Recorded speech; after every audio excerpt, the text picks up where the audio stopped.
Hello everyone, मैं doctor Rahul Kumar Rathore और आज इस वीडियो में मैं बात करने वाला हूँ नेबुलाइजर डिवाइस के बारे में। तो जो भी एज़मा या सीओपीडी के पेशेंट्स हैं उन्होंने ये डिवाइस ज़रूर देखी होगी। इसमें जो है ड्राई पाउडर के कैप्सूल्स इस्तेमाल किए जाते हैं जिसे हम DPI बोलते हैं, ड्राई पाउडर इनहेलेशन बोलते हैं। सो बेसिकली जो इनहेलेशन की मेडिसिन होती हैं वो कैप्सूल फॉर्म में जो आती हैं उन्हें इन डिवाइसेस का इस्तेमाल किया जाता है उनको इनहेल करने के लिए। मार्केट कई तरह की डिवाइसेस अवेलेबल हैं बट मुझे पर्सनली ये थोड़ा सा बेटर लगती है।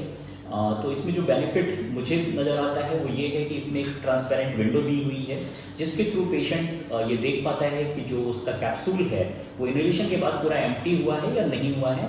और ऐसे पेशेंट जहाँ पे प्रॉपर्ली वो इनहेल नहीं कर पाते हैं, एफर्ट्स बहुत अच्छा नहीं है, उनके लिए बेटर रहता है कि अगर इसमें कैप्सूल में बचा हुआ है पाउडर तो वो दोबारा इनहेल कर सकते हैं।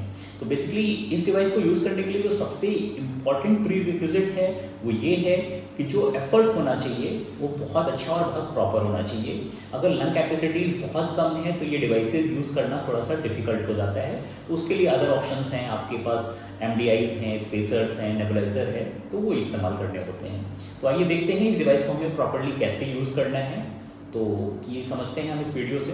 सो बेसिकली ये जो आपकी डिवाइस है इसको आपको पूरा कम्प्लीटली ओपन करना होता है जितना मूव हो सकता है।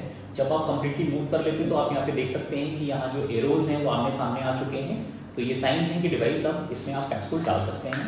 तो आपने डिवाइस इस तरह से रखनी है, अपने कैप्सूल को निकालना है बाहर। और कैप्सूल डालने का भी प्रॉपर तरीका ये है कि जो ट्रांसपेरेंट पोर्शन है उसे आपको नीचे रखना है ताकि आपको इस ट्रांसपेरेंट विंडो से दिखाई पड़े कि आपका जो पाउडर है अभी कितना बचा हुआ है।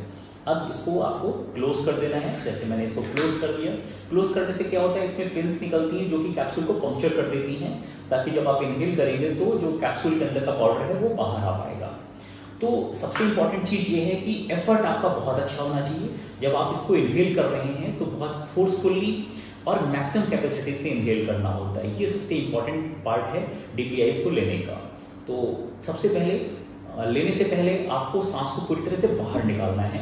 फिर उसके बाद इस डिवाइस को माउथ में रखना है, होठों को अच्छे से सील करना है और डीपली और मैक्सिमली इनहेल करना है। इनहेल करने के बाद आपको सांस को होल्ड करना है जितनी देर आप होल्ड कर सकते हैं। जब आप होल्ड नहीं कर पा रहे हैं तो उसे नाक से छोड़ देना है और इसके बाद पानी लेना है, उसे अच्छे से कुल्ला करना है ताकि जो दवाई आपकी ओरल कैविटी में रह गई है वो साफ हो जाए। तो इसको कैसे यूज़ करेंगे, ये डिवाइस रेडी है। सबसे पहले मैं सांस लूँगा अंदर, पूरी सांस में बाहर निकालूंगा।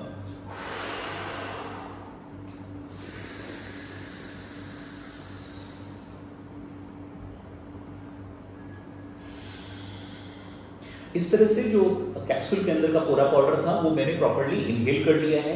वो हमारे लंग्स की जो एयरवेज हैं, श्वास की नलियां हैं, वहाँ पे पहुँच गया है और होल्ड करने से वो आसानी से डिपॉजिट हो गया है एयरवेज के ऊपर जहाँ पे उसको एक्ट करना है। और जब मैंने सांस नहीं रोक पा रहा था तो मैंने उसको नाक से छोड़ दिया है। अब इसके बाद मुझे इमीडिएटली कुल्ला करने की जरूरत है ताकि जो ओरल कैविटी की मेडिसिन है वो प्रॉपर्ली क्लीन हो जाए। तो मैं उम्मीद करता हूँ कि आपको ये डेमोन्स्ट्रेशन आपको प्रॉपर्ली समझ में आया होगा।